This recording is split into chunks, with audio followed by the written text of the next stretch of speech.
I'm Ken Johnson, CEO of Hutchinson Regional Healthcare System, and I want to thank you for being here tonight for first course as we get things started back up. We're going to talk tonight about physical trauma. Physical trauma is a serious injury that occurs to our body. No one seeks to experience a traumatic event, but accidents and human error happen. Motor vehicle accidents, falling of some sort, assaults even cause trauma in many ways. In fact, unintentional injury kills more people between the ages of 1 and 44 than any other illness or disease.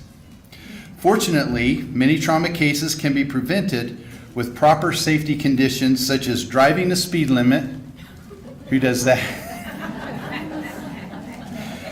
Wearing a helmet while riding a bike, I do that, or simply not partaking in high-risk situations. Here this evening is Dr. David Gleason. Dr. Gleason recently joined Hutchinson Clinic as one of their physicians in 2016. He is from Brule, Nebraska, and studied at St. George's University. He did his residency in Buffalo, New York at the University of Buffalo. So please join me in welcoming Dr. Gleason.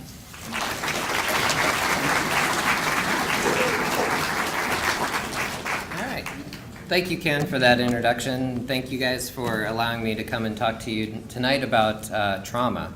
So trauma is a pretty broad topic, and anytime I talk about this, I think back to the story I heard when I was in training, and it's a story about a young trauma physician who was taking his first night of call, and an experienced paramedic who was also on call that night. And unfortunately, a trauma call went out and to a local drinking establishment. A young man was out drinking too much and fell and cut his head. And the paramedic went out, very experienced gentleman, went out to assist this guy and get him in the ambulance and bring him in. And this person was quite belligerent and cursing at the EMS provider. And he gets him loaded up in the ambulance and calls back to the hospital, to the dispatch, and says, "We have a 25-year-old male who's here.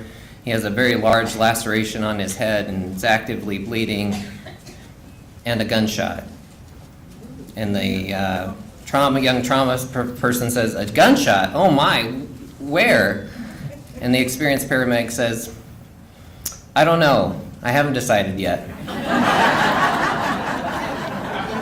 So trauma can take different twists and turns throughout the course of the evaluation. So my first slide is my disclosures. I have no financial disclosures. I'm not getting paid for this, but being in Kansas, I do have to declare that I am a lifelong Husker fan growing up in Nebraska. Oh. So what is trauma? So physical trauma is defined as a blunt force trauma that occurs when struck by an object or force causing concussion, laceration, or fractures. There's also penetrating trauma, which occurs when an object pierces the skin or body, usually creating an open wound. There's also such thing as controlled trauma or controlled injury, which is essentially what we do in the operating room. That's not as going to be discussed in this topic, but the first two will definitely be talked about. So the history of trauma goes back eons and centuries, because the link between our civilian trauma systems and our modern day civilian trauma systems is closely tied to the military. So in the history of the course of medical advances in military trauma and military evaluation becomes more advances within the trauma situation that we see in civilian life. The first trauma systems really didn't begin to come into play until in the Civil War, in which they started to build a system of triaging patients that are people who are injured on the battlefield, transporting them to an aid station, and then subsequently transferring them further on for definitive care.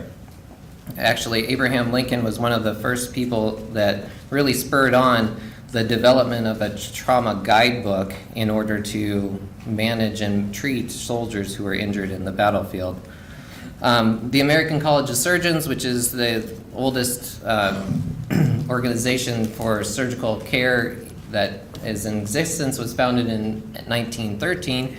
And subsequently, a gentleman named Charles Scudder decided that trauma was such a significant epidemic and it had to be evaluated. He formed this Committee on Fractures, and this was established in 1922.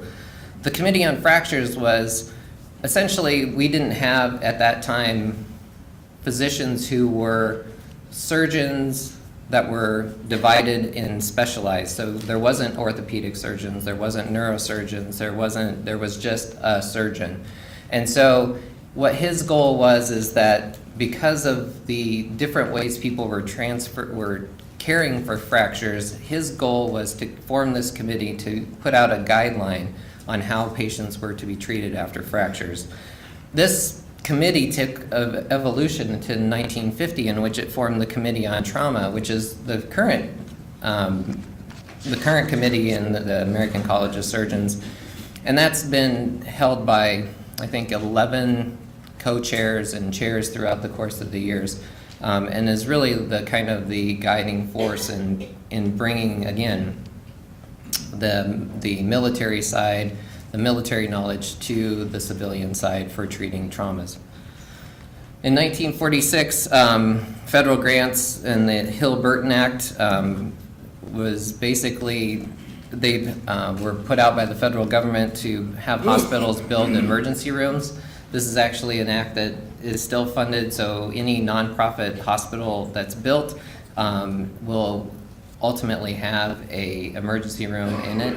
Again, this is before the time that emergency medicine was actually a specialty, so this was staffed by local general practice physicians, surgeons, to treat patients as they came in and out. At this point, you also have to know that most of the country didn't have a real established EMS service. There was an ambulance service in most areas, and most of the ambulances that were available at the time were actually ran by funeral directors and funeral homes. So, in 1966, we took a big step forward, and this was a pretty big year. The National Academy of Sciences wrote a paper called Accidental Death and Disability, the Neglected Disease of the Modern Society.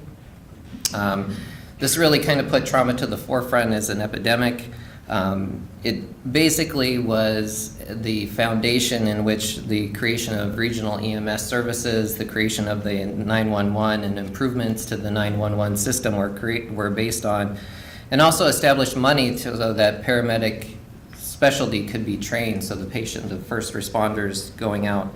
The Health and Highway Safety Act was also filed in that year. As we know that the country was moving faster, there was more interstates being built in this time, cars were going faster, and so it really required, what the Health Highway Safety Act was that it mandated that states were required to have an EMS system. In 1980, we kind of formalized our training. Prior to that, many of the trauma people who were staffing hospitals and emergency rooms, as well as training EMS providers, kind of did their own thing. They treated patients as came in, they assessed them as they would kind of going forward as an office visit. In 1980, we made a significant change, and that was spurred on by a small plane crash in Nebraska, actually. An orthopedic surgeon was taking his family for a flight. He crashed, his 2 children were killed instantly, and his wife was severely injured, and he was taken to a small rural Nebraska hospital, and she subsequently survived. However, as he went back and looked at it, being an orthopedic surgeon from Lincoln, he felt that the care that he was giving in directing the physicians that were at the facility was much better than what they were trained. And so his goal with about 5 other people was to kind of make a uniform system and put that into place in order to disperse it throughout the nation so that everybody involved in a trauma was getting equal care. This really did make the advancement, this program, ATLS, is, which I'm an instructor for. I was trained to be an instructor in Buffalo. Has been circulated in 176 countries. It's known throughout the world. It's kind of the baseline. And we're currently they're getting ready to launch the 10th review of this. And so you can imagine the changes from the first edition, but really does kind of make trauma care more standardized throughout the country and the world. So with that history, the question is, why is this really important? And as Ken tried to steal my thunder here a little bit, trauma patients face the risk of death from shock, infection, sepsis, multiple organ failure and dysfunction, and what we call acute respiratory distress syndrome. So most traumas, as we'll see here, are not necessarily life-threatening immediately, but can be. And then certainly there are the situations where they are immediately life-threatening. The National Safety Council reported 146,571 people died in 2016 from unintentional injuries. Center of Disease Control also, as Kent mentioned, it says that an unintentional injury kills more people between the ages of 1 and 44 than any other disease or illness. And this equates to more potential potential life that are lost due to injury than heart disease or cancer combined. The annual cost of treating our trauma patients in this nation is about $670 billion. So even if you reduce the traumas by half, you can imagine the goal of savings that goes into treating trauma patients, let alone the unfortunate losing people early in their life. So what happens when you're in a trauma? Most people are sent to a trauma center, or if that's close. Trauma centers are reviewed on a 3-year basis. It's based on a verification review committee, which is sponsored by the American College of Surgeons. Again, surgery has kind of taken trauma as a national epidemic, and so our goal is always to make sure that the places that are saying they're trauma centers are truly performing like they should. The highest level trauma center, which we have two not too far away, St. Francis and Wesley, and Buffalo, where I trained at Erie County Center, are level 1 trauma centers.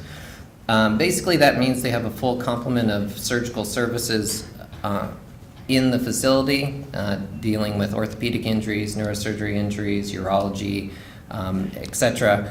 But also that their critical care services are maintained by or surgically driven. Most of the time most of those centers also have residents in the facility, and that they conduct a certain amount of trauma research throughout their facility. Level 2 centers are basically mirror images minus the amount of research. They are usually staffed by a full complement of surgical subspecialties as well as specialties. They maintain a surgical critical care service, but they don't usually have the amount of research that comes out of that facility. Level 3 center, which is, I'm proud to say, is been again awarded to here in Hutchinson, is the next step down. It basically means that we manage the majority of injured patients and transfer patients that are beyond our capabilities here for care, whether it be neurosurgery, significant orthopedic injuries, or pediatric injuries.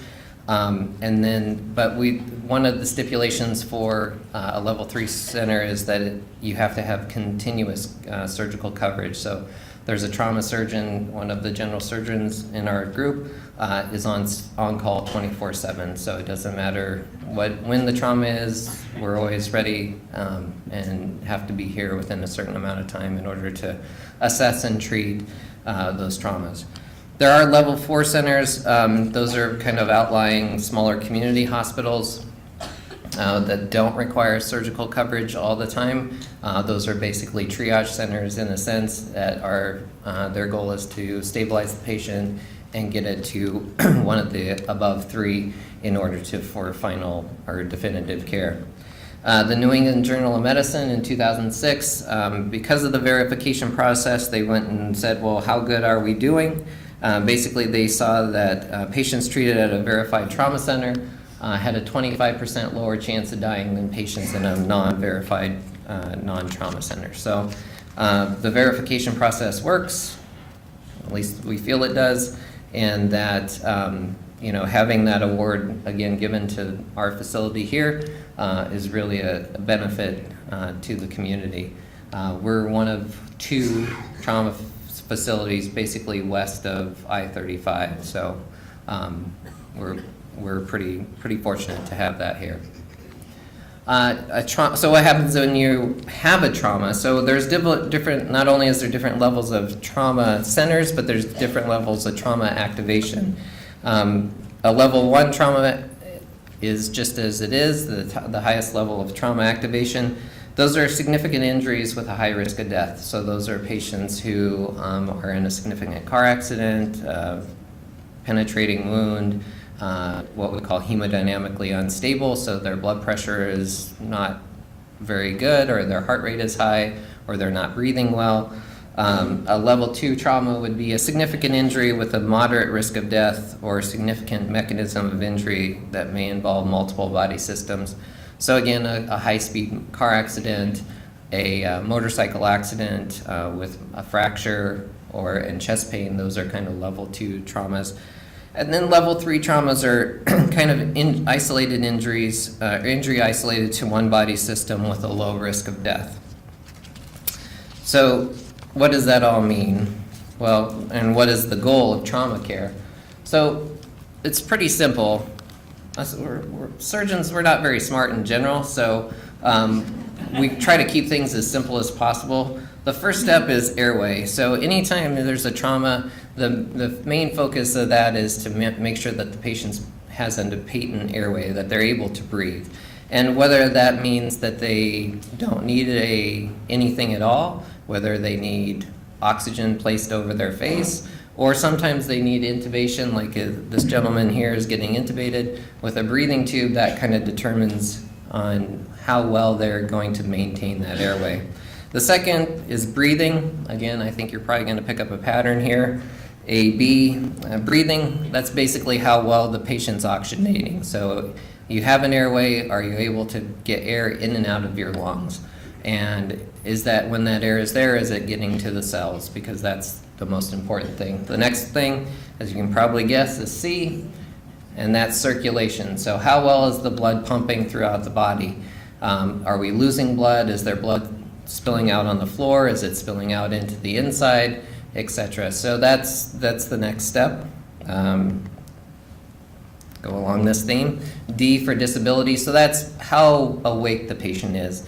Are there any disabilities that the patient has? Are they able to move their arms? Are they able to feel you touch their feet? Are they able to, etc.? So those are kind of the disability things. And then E is for exposure. So unfortunately, people get a little weirded out, but once you come into my trauma bay, you will be naked. And it's my goal is to look everywhere to make sure that you don't have an injury anywhere on your body. So don't worry, we will cover you back up before we take you throughout the hospital. So let's look at some numbers from Hutchinson, actually.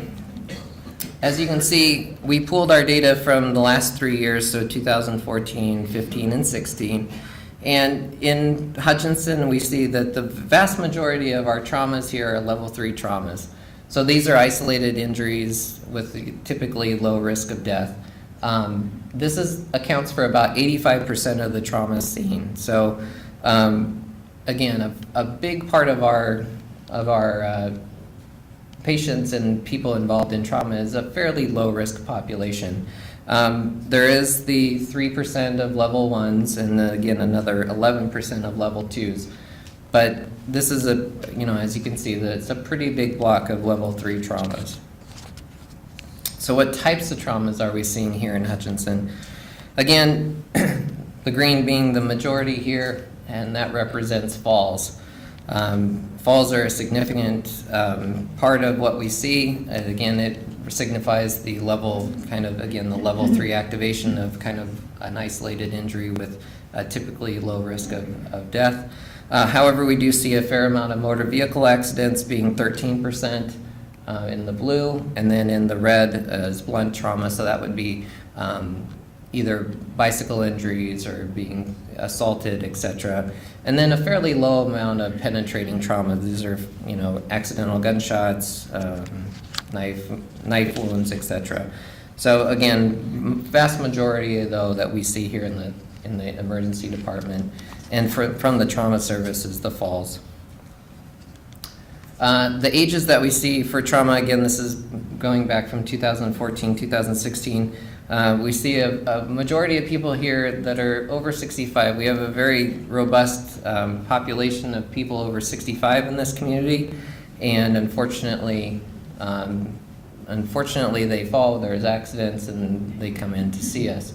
The other component here is patients 18 to 64, and then which is our typical trauma population. Again, 1 to 44, the highest risk of death is in that age group. So, and then we see about 8% of pediatric trauma or patients that are under 18. So if you take all those three together, we have a fairly high number of low-level traumas, a significantly high number of falls, and a fairly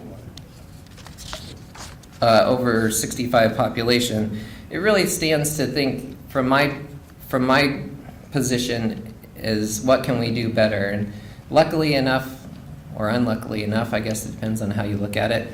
I just became the trauma medical director, so we've kind of had to think about what can we do, and what can I do, and during this talk at least, to help with decreasing that number and putting some education out in the community as far as fall risk and fall prevention. So we have a short video here next.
I don't mean to pick on anybody in here. It's just, it is, I did pick that video in the sense that, so again, looking at our population, and also knowing that nationwide, that's not just Hutchinson that's seeing this amount of falls. The CDC has really looked at this. The National Coalition on Aging or National Council on Aging has looked at this as a significant issue. Unfortunately, the numbers in 2014 are pretty grim. 1 in 4 older adults has reported a fall. More than 7 million of those falls required medical treatment or restricted activity. And more than 27,000 people, older adults, died as a result of those falls in 2014. That's 74 people a day, and that's about 1 every 20 minutes. So It's certainly, that video is funny, and I hope all those people in those videos were good afterwards, but there is certainly a grim side to that. The CDC put out a program and I think it was in 2005, called Stopping Elderly Accidents and Deaths and Injuries.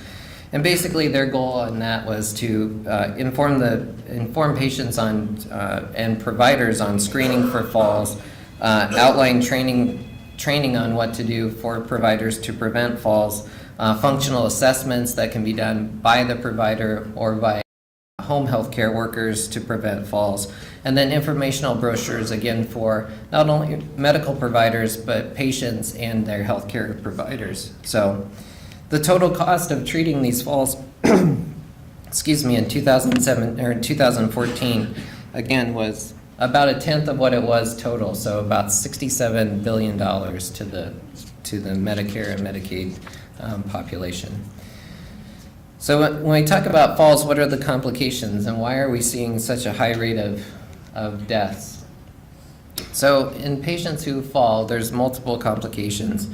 One of the unfortunate complications is traumatic brain injuries, and these are 3 examples of the types of traumatic brain injuries that we see.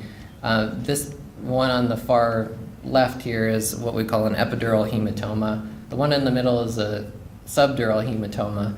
And then to the right is more or less, this is called a subarachnoid hemorrhage. So there's small little bleeding up here indicated by the arrow. Unfortunately, older adults are at higher risk of having traumatic brain injuries. Part of that is as aging occurs, the consistency of the brain, and not only that, but unfortunately you have a higher risk of being on anticoagulation or drugs like aspirin, Plavix, Coumadin, which can actually make it harder for you to stop bleeding. Traumatic brain injury is, in 2014, it was associated with 80,000 emergency room visits. Patients who are over 75 years of age have the highest risk of death and hospitalization, as well as post-operative or post-hospitalization need for further medical care. Unfortunately, patients over 65 have a poor functional recovery after traumatic brain injury. There were some risk factors for patients that have traumatic brain injury after a fall. White males are at higher risk, patients with multiple comorbidities, and then diabetics are actually at a 2 times higher risk of having a brain injury after a fall. So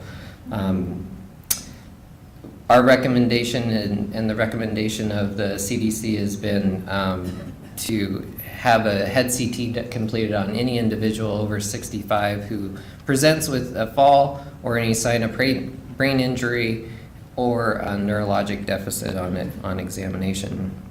Unfortunately, again, for patients over 60 years old, the mortality rate varies in the studies, but anywhere from 30 to 60% mortality after a fall with a brain injury.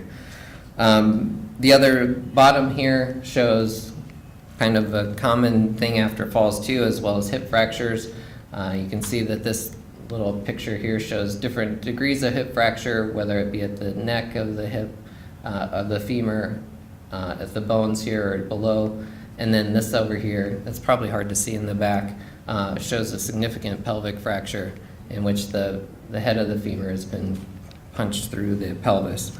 The CDC also reported about 300,000 pelvic and hip fractures in 2014. 95% of those patients were hospitalized, and 95% of them had a previous fall. Unfortunately, women are at a little higher risk of this, and also the complication of this, at about 20% of those people at 1 year had passed away. So, this is a significant problem, even though the presenting symptoms of a level 1 or level 3 trauma, there is significant morbidity, potentially mortality after a fall. So when we address falls, we have to think about well, why are people falling? Most of the time, people are reporting that they feel unsteady at home after they're asked and questioned. But I think a lot of what happens when patients present to their provider is kind of a fear. They have a fear that if they tell their doctor that that they're unsteady or that they have fallen, is that something's going to happen. And probably the biggest fear factor is that they're going to lose their independence, that they're going to have to be placed in a home or have some sort of care provider. Certainly there's a financial concern if there has to be somebody that comes in and cares for them, or adjustments to their home. And then also the concern that they may be taken off or added on a new medication, which again can add to some costs. So when we address fears, the falls, I think is the biggest thing for patients to know is that it's okay to talk to your doctor about it. There's resources out there, and we'll kind of go through that, but it's important to bring that up to your physician when you see them. The study program looked at kind of a systematic and review of how to prevent falls. The biggest thing again is to start with screening. You know, we don't know as physicians if you don't tell us that you feel unsteady. So the questions, you know, that we should be asking is, have you fallen in the past year? Do you feel unsteady when you're walking? Do you worry about falling? All of those things are important to kind of flush out important factors of that. For our job and for you as well, is keep an eye on your medications. You may not know what medications may cause you to feel dizzy or cause you to be drowsy. So ask your pharmacist, ask your physician, do I really need this? Is this important? I feel tired after I take it. You know, what can I do? And then a recommendation is that everybody takes the vitamin D for improved bone and muscle health. Not as important here in Kansas as we do get some sunshine here, but in Buffalo, where it's cloudy from basically October until March, that's still a big deal. Fall prevention continues. The National Council on Aging in 2005 launched a Falls Free initiative. Basically, the first day of fall in September is National Falls Day, so that's easy to remember. But again, fall prevention is important. To discuss your current medications and health conditions with your physician, make sure that you're keeping up with your annual eye checks, talk to your pharmacists and physicians about your medications. Important things are removing clutter and loose rugs, especially near stairs, and then provide adequate lighting throughout the house. We all have to get up in the middle of the night and make sure you're not going on a blind path. Handholds near toilets, showers, and tubs, and then things like doing, it sounds silly, I guess, in this, but doing things like Tai Chi or strengthening activities, working with a physical therapist can help improve the strength and balance in your legs. But Tai Chi is one of the things that actually has been clinically shown and evidence-based to improve fall prevention. And if I'm not mistaken, there's 2 places in town here that do it. And I don't remember where they are. We'll take questions afterwards. All right, the next thing, again, is safe driving. Motor vehicle accidents are the #1 cause of death in children ages 5 to 24. This is basically, if you look at the numbers, it's about 6 teens a day that lose their life to a car accident. This is the second leading cause of death for adults ages 25 to 44. This number was #1 for a long time. Unfortunately, suicide has now overtaken it as #1. A quarter of the crashes can be attributed to phone usage, so patients distracted driving, and then impaired driving accounts for another third of those motor vehicle accidents.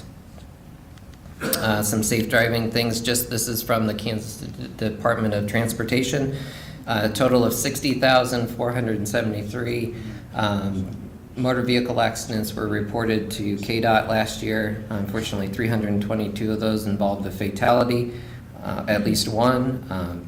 13,000 involved in injury, and just over 47,000 were property damage alone. Per the numbers, they determined that 70% of them failed to give full attention. So that's almost a 20%, 1 in 5, that were probably, that was basically their nice way of saying they were texting and driving or on the phone while they were driving. That last line in here, it's from one of my professors in medical school. He basically said, we were in a lecture like this, and so he looked out at the crowd and he had everybody that was smoking raise their hand, and then he said, okay, put your hands down. Everybody that drives without their seatbelt, now raise your hand. And he said, well, those people, you have a higher risk of dying from not wearing your seatbelt, so go ahead and keep smoking.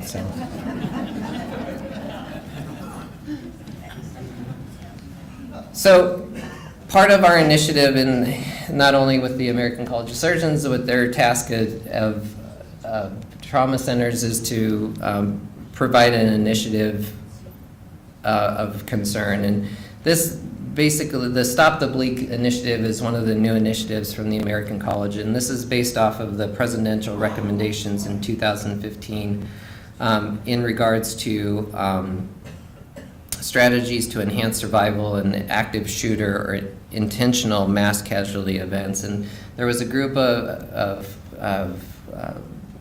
physician leaders and thinkers who got together, and they developed what we call the Hartford Consensus. And they basically, their goal was to, and they were tasked by the President of the United States at that time, to generate some public interest about what to do in the situation that you have a mass casualty or an intentional mass casualty or active shooter situation, again, in response to things like Stony Brook or Sandy Hook and these other Boston Marathon, which seems like those are a long ways away, but the Heston shooting was not that long ago, and that's not too far away from here. So the role basically of the person who is immediately there, so an immediate, what we call an immediate responder, being us as the general population, became important. So basically what the goal of that is to provide as far as the airway breathing circulation disability exposure part of it, this is the education that's being provided to not only the public, but to our first responders, so police officers, fire department, people who are in public schools. It's our goal, with the help of Ashley Thompson, who's our trauma medical registrar, to go out and train these people on the appropriate use of tourniquets. Tourniquets have taken a pendulum swing. During the First and Second World War, they were highly used, and then kind of fallen out of favor throughout the civilian aspect, but are now making this comeback, and that we know that in order to you control the hemorrhage, you can save a life. Basically, the goal of the tourniquet and Stop the Bleed is that you follow these steps of 1, 2, 3. You apply pressure to the bleeding area. You apply a dressing. If you don't have a dressing, a clean cloth will work. And then apply a tourniquet, whether it be a tourniquet that's specially designed or just a clean sheet. You essentially apply it down to where you stop the bleeding. The big thing that we have to be cautious of is when you're in a situation like this, is that you have to, number one, ensure your own safety. You don't want to become a second victim. And then look for the life-threatening bleed pack, and then hold pressure. The last thing that we're going to kind of talk about quickly, or not necessarily quickly, is infection prevention strategies. And so part of trauma is that you do have instances where patients are injured by, again, they've fallen off a motorcycle, they have open fractures, in which infection prevention is important in preventing the patients to become septic later on. Here at this hospital, we, just as of last year, formed the Antimicrobial Stewardship Committee, which is composed of 6 physicians, 3 physician's assistants and nurse practitioners, pharmacists, nursing and hospital leaders, in which we review the antibiotic usage not only in traumas but throughout the hospital. And part of that is to prevent, the goal of this group is to prevent the overusage of antibiotics so that we don't make more antibiotic resistant bacteria. This was a task that's been posed to every hospital essentially by the Centers for Medicare and Medicaid Services, as well as the Centers for Disease Control and Prevention. So if you look at the numbers here at Hutchinson, the numbers on this axis here are not strictly one-to-one. These are ratios. And basically what they're looking at is a ratio of patients treated versus patients who had an infection. So the first thing here is urinary tract infections related to catheters. You can see in our numbers here for the hospital that we're right at what the Kansas guideline, the statewide guidelines. Patients who develop C. difficile or Clostridium difficile colitis were much lower. Last year, unfortunately, because of the numbers of patients we treat, this looks like a very high number, but we only had one episode of MRSA bacteremia last year. But because our numbers are low, this is high. This year, we haven't had any up to date, which, knock on wood, we won't have any more. And then surgical site infections. So this is colon surgery, knee and hip replacement, and hysterectomy. Again, last year we were right at the same level with the state of Kansas. This year it looks like so far we're a little higher, and I'll show you kind of why. We had a bad May. Unfortunately, I think there was 2 infections out of the people that had surgery, and that could have been because of emergent surgery, but essentially, if you look at the rest of the year leading up to that, there hasn't been any. So unfortunately, those numbers are what they are, however, they aren't significant. So what are we trying to do here? The future direction for trauma care here in the Hutchinson area, luckily enough, we have the development and the construction of the new ICU. That'll be a great advantage to patients that are treated not only for traumas but other surgical issues and medical issues, as heart and stroke is important here as well. We have a continued excellence. We're striving for a continued excellence of care. The state legislature is kind of on board with this as well. Part of the increased tobacco tax proposed at the state of Kansas, part of that will go to funding trauma care throughout the state, so that'll be a boost. It's our goal here to keep involved and increase our involvement in the community, as well as statewide trauma meetings. And then our verification is good for 3 years, but we're not going to stop now and wait, just sit back and wait. And so we'll see them in 3 years and we'll be ready. So again, thank you for letting me come and talk with you guys tonight. I hope we got a little bit of information out there. I hope you guys learned a little bit, and we'll take some questions.